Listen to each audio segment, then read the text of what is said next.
Desde tiempos muy antiguos, los testigos siempre han sido claves para algunos asuntos muy importantes. En el pueblo de Israel, por ejemplo, los testigos cumplían una función importante para asuntos legales o para alguna celebración. Por lo menos 2 testigos eran necesarios. Tomando aquella base, hoy encontramos en el libro de Apocalipsis 2 testigos mártires que resucitan. Esto parece una película. ¿Cómo 2 testigos que mueren pueden resucitar? ¿Acaso la resurrección está reservada solamente para cuando Cristo regresa?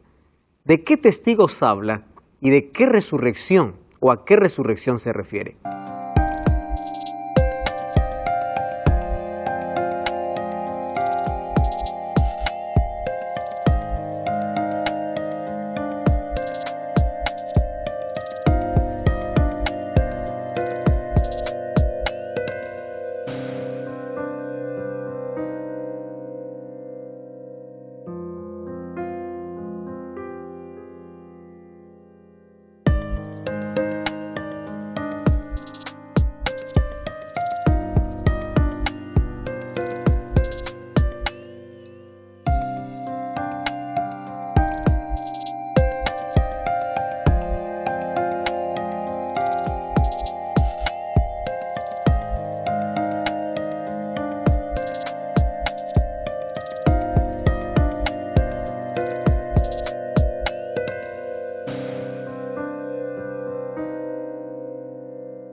Bienvenido, está comenzando Biblia Fácil Apocalipsis. Qué alegría tenerte una vez más allí, gracias por permitirnos ingresar a tu hogar, allí junto a toda la familia que está reunida, o probablemente tú estés solo viendo este programa.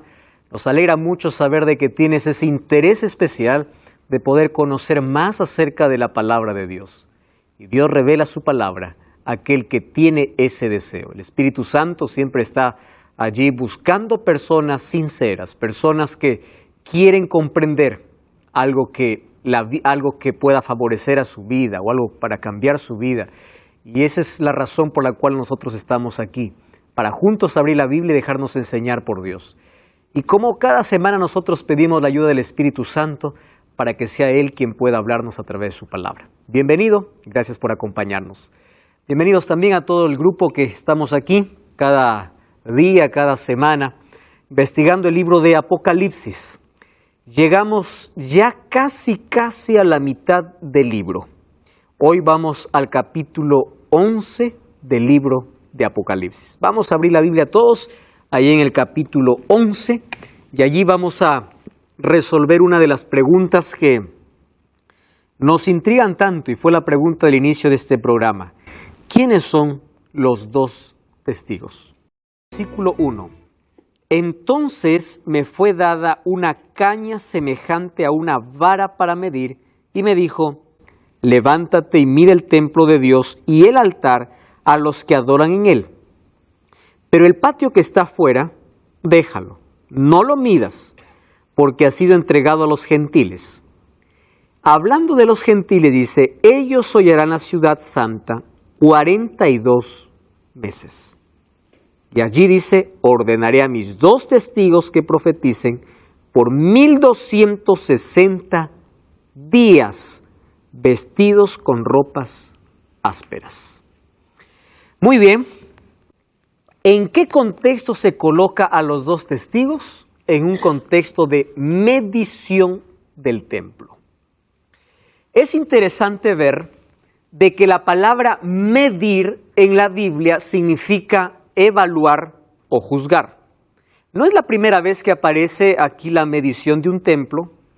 Dios ya al profeta Ezequiel le había dado la misma orden. Hay 2 capítulos en Ezequiel, que es el capítulo 40, o capítulo 40 al 42, donde habla Dios al profeta y le dice, anda y mide el templo. Ahora fíjense una cosa. Todo templo o toda construcción se mide antes, ¿verdad? Nunca se mide después. Antes de construir es la medición. cuando ya está construido y te pregunta cuánto mide, no dice, voy a medir para ver cuánto mide. No, uno ya sabe cuánto mide porque para construir tuvo que haber una medida. Entonces, esta medida no es literal, sino es simbólica. Cuando Dios manda al profeta Ezequiel a medir el templo, lo está hablando en una situación de restauración del templo. El templo había sido demolido, había sido quebrado por la apostasía o por la rebeldía del pueblo. Ahora Dios está diciendo, anda, mide el templo porque voy a reconstruir ese templo. En otras palabras, quiero no solamente reconstruir el templo, sino reconstruir la relación perdida que tuve con este pueblo.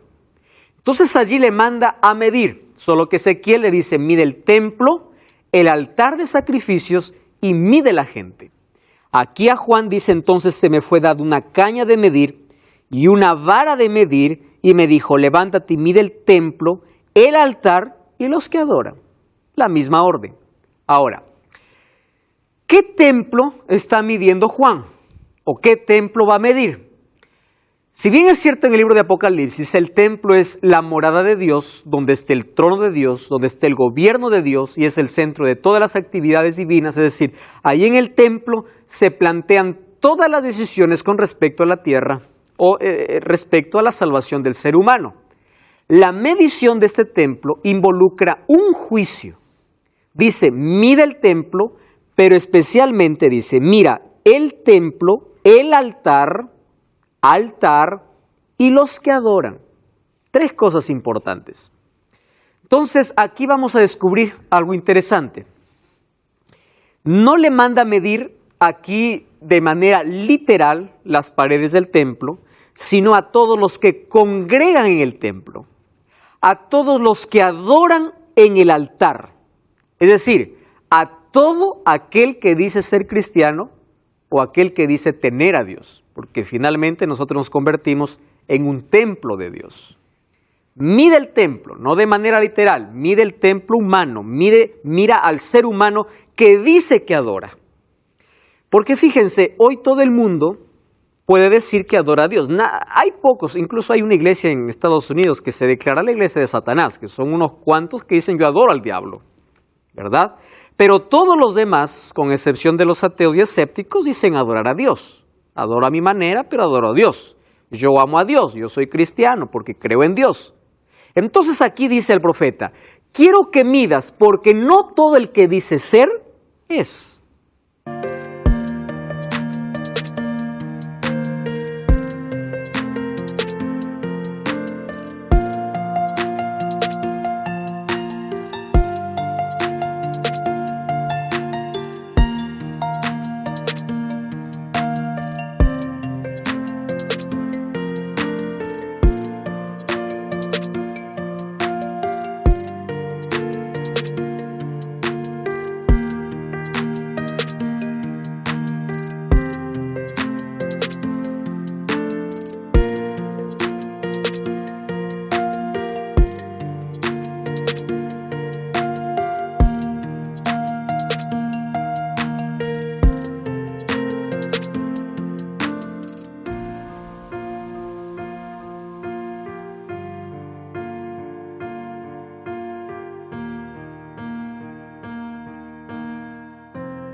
Esto es un juicio no para todos, sino solamente para los adoradores.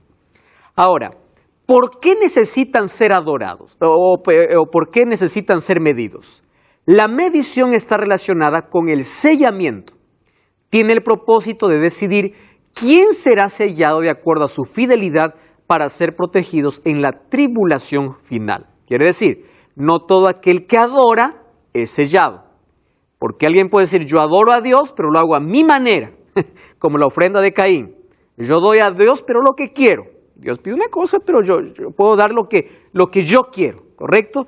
Ahora, una cosa interesante que allí manda el ángel dice, excluye el atrio. No midas al atrio. ¿Qué era el atrio? El atrio era el lugar que estaba fuera del templo, por supuesto, Y allí los judíos permitían adorar a los gentiles. ¿Quiénes eran los gentiles? Aquellos que no pertenecían al linaje judío. Ellos no podían entrar al templo, ellos podían adorar solamente en el atrio, afuera. Y le dice, no mires a los que están afuera. Ahora, ¿está hablando acerca de los gentiles? Claro que no. Aquí la palabra gentil está refiriéndose a las fuerzas hostiles al pueblo de Dios, aquellos que están en contraste con los adoradores de Dios. Es decir, está usando la palabra gentil de manera simbólica. Aquí están los que dicen ser cristianos y aquí están los que no son cristianos, los adoradores y los gentiles. No está hablando de judíos y gentiles literalmente. Ahora, versículo 3 y 4 dice así, y otorgaré autoridad a mis 2 testigos, y ellos profetizarán por 1260 días, vestidos de cilicio. Estos 2 testigos, luego dice el versículo 4, 11 versículo 4, estos 2 testigos son 2 olivos, los 2 candelabros que están de pie delante del Dios de la tierra. Una imagen también tomada del libro de Zacarías. Ahora, ¿quiénes son esos 2 testigos? La Biblia menciona algunos textos para que nosotros podamos llegar a una conclusión. Vamos al libro de Lucas primero, ¿está bien? Lucas capítulo 24, versículo 25 al versículo 27. Lucas capítulo 24, versículo 25 al 27. Dice así. Aquí está hablando en el contexto cuando Jesús estaba yendo con los 2 hombres que iban para Emaús. Versículo 25 dice así, Él les dijo, insensatos y tardos de corazón, para creer en todo lo que los profetas han dicho. No era necesario que Cristo padeciera de estas cosas y que entrara en su gloria.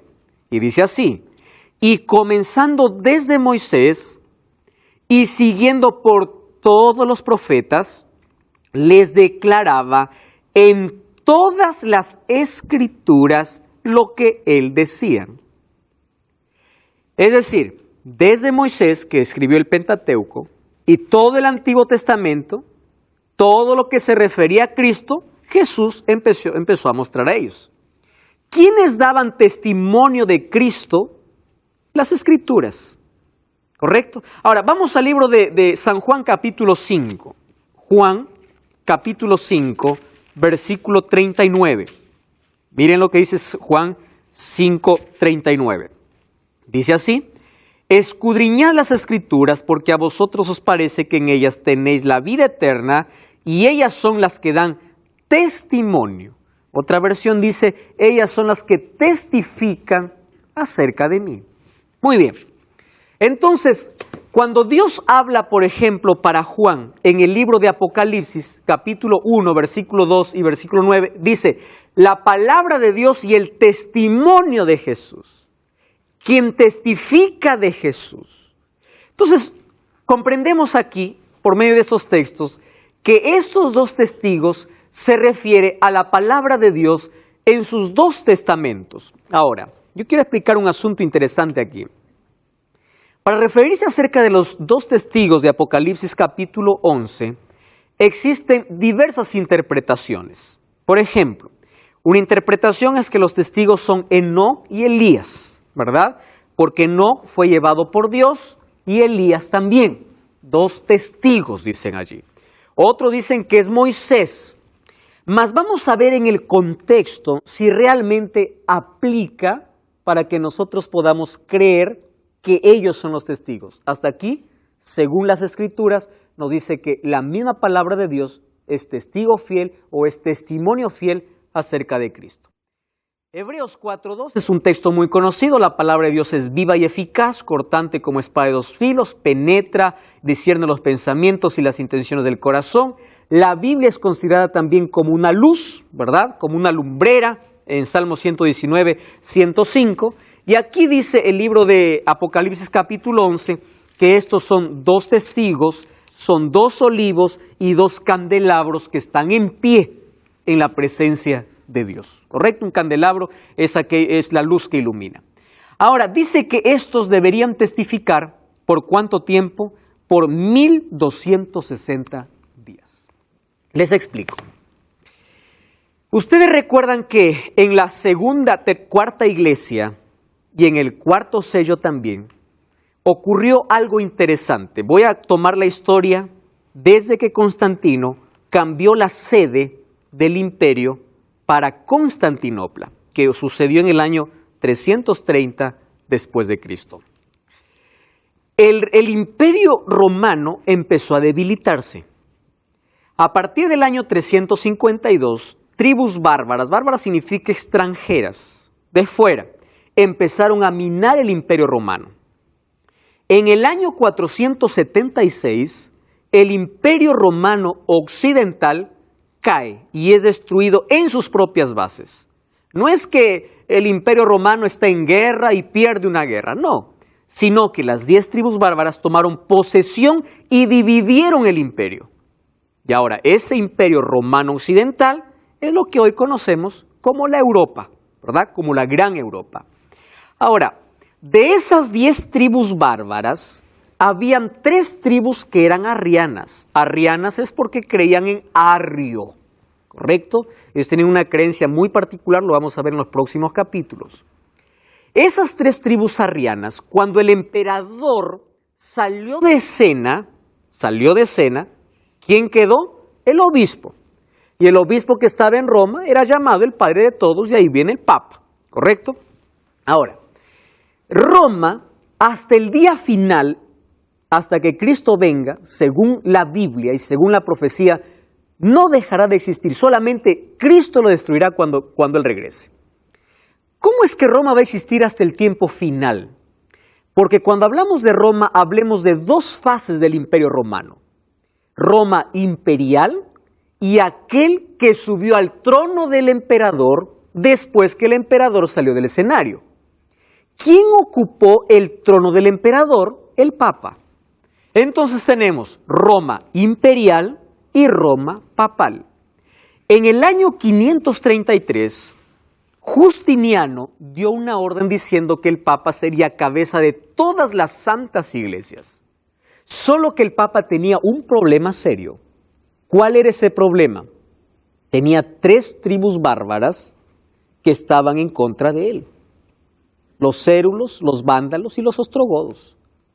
Estas 3 tribus impedían que el gobierno papal pueda tener un alcance mayor. Allí comienzan las cruzadas y guerras papales, hasta que en el año 538 es destruida la última tribu bárbara. Según Daniel capítulo 7, cuando nace el cuerno pequeño, cuerno significa poder en profecía, dice que derriba a 3 otros cuernos. Proféticamente hablando entonces, cuando el poder papal tiene toda la autoridad, es cuando derriba a 3 tribus bárbaras. Cuando en el año 538 ya no tiene nada que le impida, entonces tiene la autonomía, tiene la autoridad y empieza a hacer lo que quiere. Y desde el año 538, miren la profecía ahora cómo cuadra, en los libros de historia también podemos ver, empieza el gobierno absoluto del Papa. ¿Por cuántos siglos? Por 12 siglos. ¿Cómo se conoce eso en la historia? Como la Edad Media. 1260 años, solo que esos 1260 años fueron de terror, fueron de oscuridad, fueron de paganismo, fueron de cualquier otra cosa menos de religión. Un poder diciéndose religioso empezó a matar a aquellos fieles de Dios a cual él los llamaba herejes. Allí surgió la Santa Inquisición y todo el asunto que nosotros ya hemos visto. Desde el año 538 hasta el año 1798, ¿cuántos años hay? ¿Por qué estoy tomando 1798? Porque en el año de 1798, el Papa Pío VI es tomado prisionero. ¿Por quién? Por el general Berthier, por orden de Napoleón Bonaparte. Mientras Pío VI estaba en la Capilla Sixtina celebrando su aniversario de coronación, el general Berthier entra a la capilla, toma prisionero al Papa. ¿Y qué sucede? Lo toma prisionero y pierde todo su poder. Le quita absolutamente todo. Napoleón Bonaparte, cansado de tanto abuso y de tantos siglos de oscuridad. Entonces dice, hasta aquí llegó este poder. 1798. Vamos a hacer una suma. 538. ¿Cuántos años han pasado para 1798? Solo tenemos que restar, ¿verdad? 1798 menos 538 nos da exactamente 1260 años. 1260 años. Ahora dice que los testigos estarían profetizando por 1260 días. Según Ezequiel 4:6 y Números 14:34, el texto que siempre mencionamos, en profecía un día equivaldría a un año. Entonces sería que 1260 años, la palabra de Dios estaría testificando, pero habría un poder que oscurecería este testimonio. Presten atención. En la profecía de Daniel y de Apocalipsis existen 3 números proféticos, ¿correcto? 3 números que equivalen a un solo periodo. Primer número, tiempo, tiempos y la mitad de un tiempo. Tiempo representa un año, tiempos 2 años y la mitad de un tiempo medio año. ¿Está bien? Hay otro número que son 42 meses. Ustedes van a encontrar de aquí en los próximos capítulos, 42 meses. Y hay otro que dice 1260 días. Presten atención aquí. Tiempo, tiempos y la mitad de un tiempo, 42 meses o 1260 días es la misma profecía. Pero usted puede preguntar, ¿pero por qué? Si son diferentes fechas. Vamos acá entonces. Tiempo es un año, tiempo 2 años, mitad de un tiempo, mitad de un año. Tiempo, un año, ¿cuántos meses tiene? 12. 2 años, ¿cuántos meses tiene? Más 12, ¿cuánto es? Más 6, porque son medio año, 42. Es decir, 3 tiempos y medio es igual a ¿cuánto? A 42 meses. Es la misma profecía. Preste atención ahora. El calendario judío tenía 30 días. 42 por 30, ¿cuánto es? 1260. Entonces, estos 3 tiempos diferentes que se muestra en Daniel y Apocalipsis representa un solo periodo. 1260 años de hegemonía donde el Papa tenía la autoridad absoluta. 3 años y medio es igual a 42 meses es igual a 1260. Esta profecía va a volver a repetirse en los próximos capítulos, pero ya no con 1260, quizá con 42 meses o con tiempo, tiempos y la mitad de un tiempo. ¿Correcto? Ahora, durante ese tiempo, la verdad, por más que intentó ser destruida, no fue destruida, porque hubieron muchos cristianos sinceros, como lo existe a través de toda la historia. Dios tiene un pueblo fiel, y ese pueblo fiel era sincero a la palabra de Dios. Por ejemplo, encontramos los hugonotes, encontramos los valdenses, que ellos salieron siendo perseguidos de las ciudades, vivían en montañas y rocas. ¿Por qué? Porque querían ser fieles y sinceros a la palabra de Dios y querían escapar de ese poder. Ahora, en una de las escuelas valdenses se encontró esta versión o esta Biblia que ellos tenían, porque ellos allí se separaban al campo para poder tener más contacto con la naturaleza y con la palabra de Dios. Es interesante cómo Dios preservó su palabra, por más de que siempre trataron de destruirla. Versículo 6, miren, capítulo 11, versículo 6. Vamos a ver qué más hacen estos 2 testigos. Dice así: estos tienen poder para cerrar el cielo a fin de que no llueva en los días de su profecía.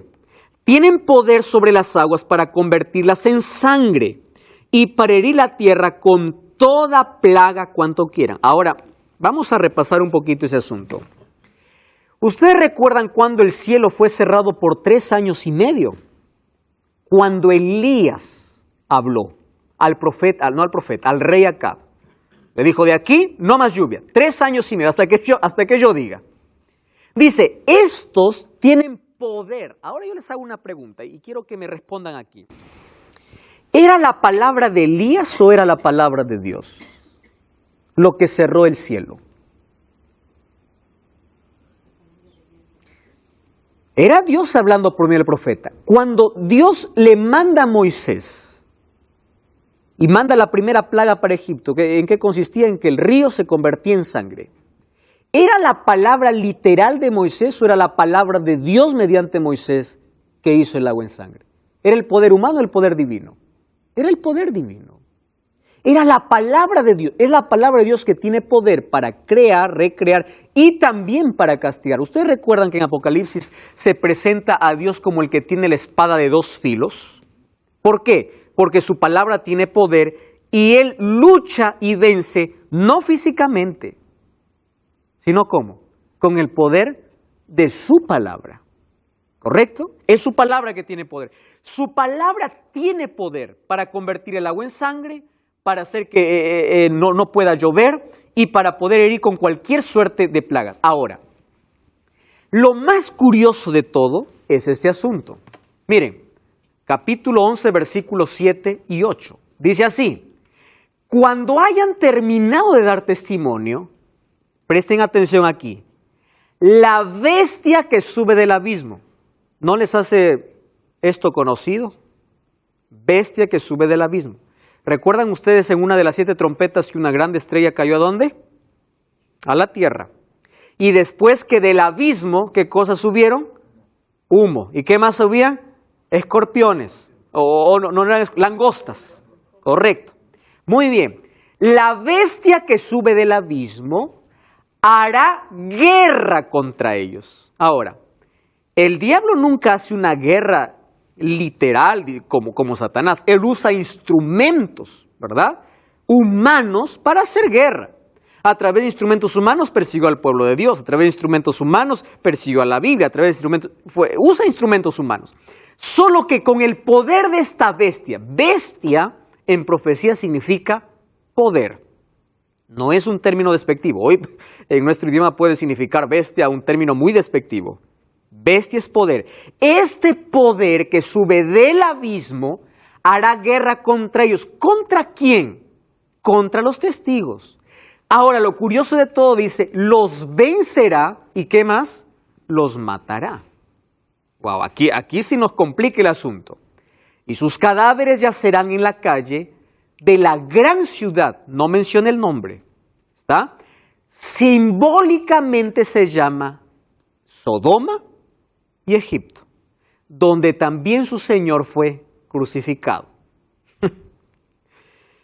¿Cómo es esto? Aquí se equivocó Juan en escribir. ¿Dónde fue crucificado el Señor o Jesús? ¿Dónde fue crucificado? En Jerusalén. No fue en Sodoma ni en Egipto. Número 2, Sodoma ya no existía, porque Sodoma fue destruida. En el capítulo 19 del libro de Génesis, Sodoma solamente es historia. Egipto también desapareció. Ahora dice que los cadáveres yacerán en la calle de la gran ciudad, pero no nos dice qué ciudad. Dice gran ciudad. La palabra clave de todo este texto es esta, simbólicamente. La que simbólicamente se llama Sodoma y Egipto. Y allí también su Señor fue crucificado. ¿A qué representan estas dos ciudades? Vimos que estos dos testigos representan la palabra de Dios en su plenitud, pero también que estos sufrieron persecución por 1260 días o 1260 años, que ocurrió en la Edad Media, del año 538 hasta el año 1798.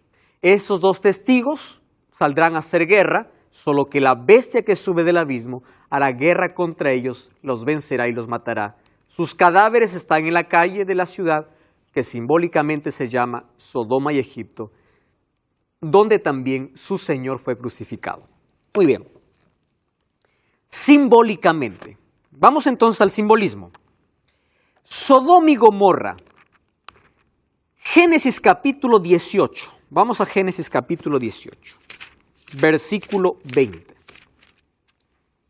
Génesis capítulo 18, versículo 20. Dice así: entonces Jehová le dijo, el clamor contra Sodoma y Gomorra aumenta más y su pecado se ha agravado, ¿cómo dice? En extremo. ¿Cuál es una de las cosas que resalta entre todos los pecados o las acciones pecaminosas que cometió Sodoma? La inmoralidad. Perversión sexual. ¿De dónde viene la palabra sodomita? De las prácticas de Sodoma. Sodoma llegó al extremo, a la cual nuestra generación hoy está llegando, de pervertir el plan de Dios para la familia. Mujeres se acostaban, o no se acostaban, mujeres tenían relaciones sexuales con animales, hombres con hombres, mujeres con mujeres. La inmoralidad sexual llegó al extremo. Si hay una de las cosas que caracteriza a Sodoma, es inmoralidad. ¿Correcto? Entonces, si nosotros queremos definir a Sodoma en una palabra, por sus muchos pecados y por su maldad que llegó al extremo, es inmoralidad. ¿Y Egipto? ¿Por qué Egipto? Vamos entonces a Éxodo capítulo 5. Vamos a Éxodo capítulo 5. Éxodo capítulo 5, versículo 2. Faraón respondió y dijo así: ¿quién es Jehová para que yo oiga su voz y deje ir a Israel? Yo no conozco a Jehová y tampoco lo dejaré ir. Correcto. Y nosotros vemos que esas 10 plagas no fueron plagas en sí, fueron 10 oportunidades que tuvo Faraón para cambiar de parecer. Pero esas 10 oportunidades lo desperdició, finalmente él murió. Ahora, presten atención aquí. Si Sodoma es representada por la inmoralidad, Egipto es representada por la incredulidad. Entonces nosotros tenemos que revisar en la historia quién es esta gran ciudad que simbólicamente son Sodoma y Egipto. Si queremos traducir estas dos ciudades, ¿cómo sería? Que simbólicamente está representada por la inmoralidad, ¿y qué más? Y la incredulidad. Porque allí también su Señor fue crucificado. Vamos a entender que su Señor fue crucificado cuando veamos en quién o quién representa simbólicamente inmoralidad y incredulidad. Yo les voy a mostrar algunos documentos que realmente son sorprendentes. Entonces aquí nosotros encontramos en la historia a una nación que tiene desde su origen o desde su inicio, tiene estas dos características. Les voy a mostrar aquí con algunos registros. La Revolución Francesa, si bien es cierto, fue un fenómeno sociológico, pero también fue una rebelión abierta contra la religión. ¿Por qué? Porque hubieron 12 siglos sin progreso. Miren, si nosotros regresamos de aquí unos 300, 400 años atrás, el mundo no había progresado, porque todo era pecado, hasta los hombres de ciencia eran perseguidos, ¿verdad? No había adelanto en nada. La religión, en lugar de convertirse en una bendición, recuerdan de las aguas amargas de la cuarta, quinta, tercera trompeta, se convirtió en una maldición. Entonces, Francia se rebeló y dijo: si la religión nos trae tanto problema, nosotros nos declaramos ateos y no queremos saber nada de Dios. Y Francia, presten atención, es la única nación en toda la historia que por asamblea general se declaró atea. No existe otra en el mundo que por asamblea general se haya declarado atea, incrédula. No queremos creer más en Dios. Allí en la catedral de Notre Dame se vistió a una mujer de diosa. Se adoró a esa mujer como un dios personal, como una diosa para los franceses. Esa era la diosa de la razón. Y después viene la época del iluminismo, etcétera, etcétera. Pero la diosa de la razón, ¿correcto? Ahora, por asamblea general se declaró atea. Incredulidad. ¿A quién representa? Egipto. Pero nos falta una característica, ¿o no? Ahora dice, y todos los pueblos, tribus, lenguas y naciones contemplarán sus cadáveres por 3 días y medio y no permitirán que sus cadáveres sean sepultados. Esta palabra es tan importante. ¿Por qué? Porque cuando se declaró atea Francia, Francia no solamente fue en contra de la religión. Francia empezó a quemar todas las Biblias en plena plaza pública. La Biblia no solamente ahora fue perseguida, sino también fue quemada. Y la religión fue declarada muerta. No solo la religión, la Biblia fue declarada muerta en Francia. Literalmente fue quemada en plena plaza. Ahora, ¿qué cosa aconteció? Dice que allí su Señor sería crucificado. Solo que Jesús ahora no sería crucificado literalmente porque Él fue crucificado en Jerusalén, sino sería crucificado mediante ¿quién? Mediante sus seguidores. Una vez más Cristo sufriendo en sus seguidores. Y nosotros ya vimos lo que existió, ¿verdad? Allí vimos como Francia en el día de San Bartolomé mató a más de 70,000 cristianos. Allí es donde miles de cristianos dieron su vida. Ahora, fíjense este texto. La profecía se cumplió con precisión en la historia de Francia. 3 años y medio es conocido como el reinado de terror de la Revolución Francesa. Este periodo empezó el 26 de noviembre de 1793, cuando Francia, por decreto de Asamblea Legislativa, declaró: no hay Dios. Eso fue motivo de regocijo para todos sus habitantes, pero duró poco. ¿Cuánto duró? 3 años y medio. Hasta el 17 de junio de 1797, porque la nación cayó en un caos, totalmente. Luego tuvieron que permitir la religión. ¿Por qué es una de las naciones más incrédulas? O porque ella se declaró por voto legislativo atea, que Dios no existe. Ahora, presten atención a eso. Miren lo que hizo Francia. Y aquí vamos a ver, vamos a descubrir si se compara también con Sodoma. Ejemplares de la Biblia fueron quemadas y la Biblia fue considerada muerta. Eso ya mencionamos. Número 2. Las iglesias fueron cerradas. Se prohibió la adoración a Dios por decreto de asamblea, que era el cuerpo legislativo de Francia. Número 3. Presten atención aquí. Decidieron que la semana, yendo en contra no solamente de la Biblia, en contra de Dios, la semana sería de 10 días, ¿correcto? Y el día de descanso fue abolido. Y en su lugar se consagraba un día cada 10 para la orgía y la blasfemia. Anulamos la semana de 7, colocamos una de 10, claro, porque si Dios no existe, vamos en contra de todo lo que Dios hizo. ¿Ah? Vamos en contra de cualquier plan de Dios. Y cada 10 días va a haber un día declarado para la orgía y blasfemia. No era lo que hizo Sodoma. Sodoma y Egipto. Se negó abiertamente a la existencia de Dios. Una mujer inmoral, fue denominada Dios de la razón y las personas debían adorarla, y quedó prohibido todo tipo de culto religioso. Ahora, Apocalipsis 11:10. Miren lo que dice. Este texto realmente es importante. 11:10 dice así: los habitantes de la tierra se regocijarán sobre ellos. ¿Sobre quiénes? Sobre los cadáveres.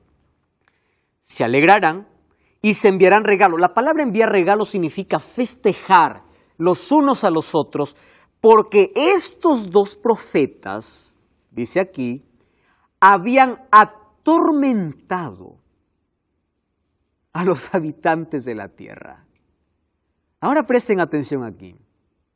Ustedes se acuerdan que cuando Jesús se fue a Gadara y encontró a 2 endemoniados, los gadarenos le dijeron: ¿por qué vienes a atormentarnos antes de tiempo? ¿Por qué nos atormentas? Ahora les pregunto, ¿la palabra de Dios es un tormento? Sí es un tormento para aquel que rechaza. La palabra de Dios va y discierne o entra hasta la conciencia del ser humano. Y no deja en paz a alguien que está viviendo en pecado. La palabra de Dios produce un tormento interno en la persona que siempre rechaza. Ahora dice, ellos se alegraron porque dijeron, nadie más nos va a atormentar. En otras palabras, nadie más nos va a decir qué es pecado, o qué no hacer, o qué hacer. Eso se acabó para siempre, eso murió. Y celebraron ellos. Ahora, perturbar viene incluso de una palabra del Antiguo Testamento. Cuando Acab se encontró allí con Elías, le dice así, ¿eres tú de aquellos que perturbas a los hijos de Israel? Pregunto, ¿Elías perturbaba al pueblo o él hablaba el mensaje de Dios? Él traía un mensaje de Dios. Pero para Acab, ¿qué cosa era eso? Perturbación. Perturbación. Entonces él le dice, yo, estás equivocado. Tú, tu esposa, tu familia, que llevó al pueblo a la apostasía, pero yo no perturbo. Pero ¿cómo llama el mundo a la palabra de Dios? Perturbación. Ustedes, hasta ahora ustedes se dan cuenta, ¿verdad? Biblia, ¿qué Biblia? Cada uno puede elegir o hacer su propia moral, sus propias reglas. Cada uno puede vivir de acuerdo a lo que le da la gana. No existe pecado. Pecado está en tu mente. Tú llamas pecado a lo que quieres. ¿Por qué? Porque si van a la Biblia les perturba. Ellos se alegraron, dijeron, nunca más vamos a ser perturbados. Pero el versículo 11 dice así. Después de 3 días y medio, hablando acerca de los 3 años y medio allí en Francia, el espíritu de vida enviado por Dios entró en ellos, se levantaron sobre sus pies y cayó gran temor sobre los que lo vieron. Una gran voz del cielo decía, subid acá. Y subieron al cielo en una nube y lo vieron todos sus enemigos. En aquella hora hubo un gran terremoto. La 10ª parte de la ciudad se derrumbó. Por el terremoto murieron 7,000, presten atención a ese número, 7,000 hombres. Los demás se aterrorizaron y dieron gloria a Dios, al Dios del cielo. Y allí comienza a retomar el séptimo ay, que ya nosotros vimos en la 7ª trompeta de los programas anteriores. Allí acaba la historia de los 2 testigos. Presten atención.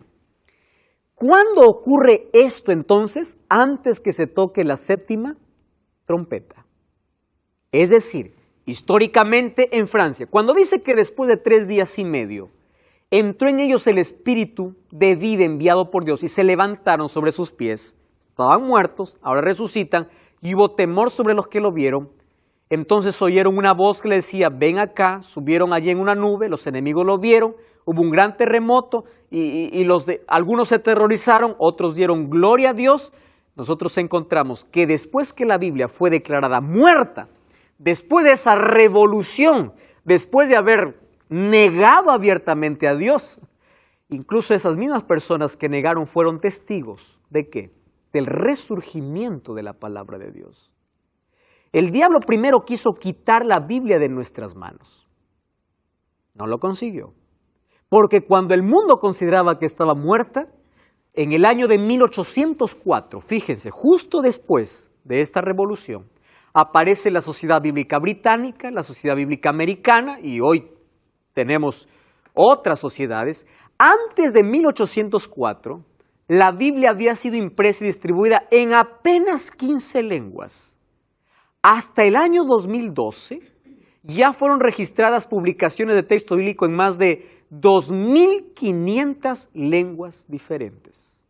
¿No es una resurrección de 15 para 2.500? Cuando fue declarada muerta, entonces Dios levantó y exaltó su palabra. Terremoto es usada repetidas veces para escribir agitación, perturbación que caracterizan al mundo antes de la segunda venida. Sin embargo, esas 7,000 personas, presten atención acá, ¿ustedes se acuerdan cuando Elías estaba en una cueva, estaba el hombre deprimido, estaba corriendo de Jezabel que le había amenazado a muerte? Y Dios le dice, ¿qué haces aquí, Elías? Le dice, tengo vivo celo por Jehová, han matado a todos los profetas y solo yo he quedado, le dice, ¿no? Entonces Dios le dice, estás equivocado, Elías, porque aún hay 7,000 que no han doblado sus rodillas ante Baal. ¿Cuántos? 7,000. ¿Significa que existían un número exacto de 7,000 personas? No. 7, ¿qué cosa era? Perfección y plenitud.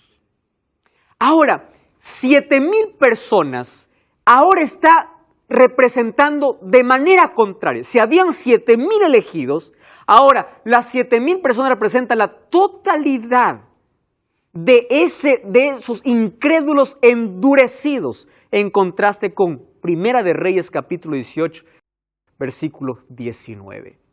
Ahora, Dios preservó milagrosamente su palabra. Miren, esto es algo importante. La Biblia que nosotros tenemos en nuestra mano ha pasado por muchas cosas para que llegue hasta nosotros. La Biblia fue quemada, fue perseguida. La Biblia primero fue destruida. El diablo quiso destruir todo su contenido. ¿Está bien? Todo su contenido. El diablo vio que eso no funciona, porque por más que la quemó, resucitó. Número 2. El diablo tiene un segundo ataque contra la Biblia. ¿Saben cuál es el segundo ataque? Ya no la persiguió, ahora la difamó. Y se levantaron hombres de la alta crítica diciendo, esto es un libro de fábulas. Esto no existe. ¿Milagros? ¿Qué milagros? Esto es fábula. Estos son cuentos. Esto es para gente ignorante, para gente inculta. Y la Biblia fue ya no perseguida, sino difamada. Hasta que Dios levantó arqueólogos, levantó hombres de ciencia para comprobar que la Biblia es un libro real. El diablo no consiguió difamándola. Y el diablo tiene un tercer ataque si es el efectivo. Primero la persiguió, luego la difamó. Pero ¿saben cuál es su tercer ataque y su tercer intento? Es que ahora podemos tener todos una Biblia en casa, pero no tenemos tiempo para leerla. Y ese método se llama el método de distracción. Primero es persecución, difamación y ahora es distracción. Existe cualquier otra cosa que siempre se sobrepone a la palabra de Dios. Yo ya pregunté a muchas personas diciendo, ¿por qué haces lo que haces? ¿Por qué crees en lo que crees? ¿Tiene una base bíblica? ¿Tiene un sustento bíblico? No, dice, pero así dicen, así predican, así dice el líder, así dice el pastor, así dice el cura, así dice el sacerdote, así dice. ¿Cómo que así dice? Tienes que decir, así dice Dios, así dice la Biblia. Y hay tanta gente que llena templos, pero tiene el corazón vacío. Tenemos tanta gente vacía, que va solamente por un momento de sensaciones, mas no para tener un encuentro con la palabra de Dios. Este libro es un milagro de Dios allí en tus manos. Ábrelo, léelo. Una Biblia empolvada significa que tienes el corazón sucio. Limpia la Biblia, léelo todos los días. Y si tú destruyes la Biblia por tanto leer, una Biblia destruida significa que tienes una vida construida en Dios. Pero abre la palabra de Dios, que tu fundamento, que tus creencias, que tu vida tenga un sustento bíblico. Así dice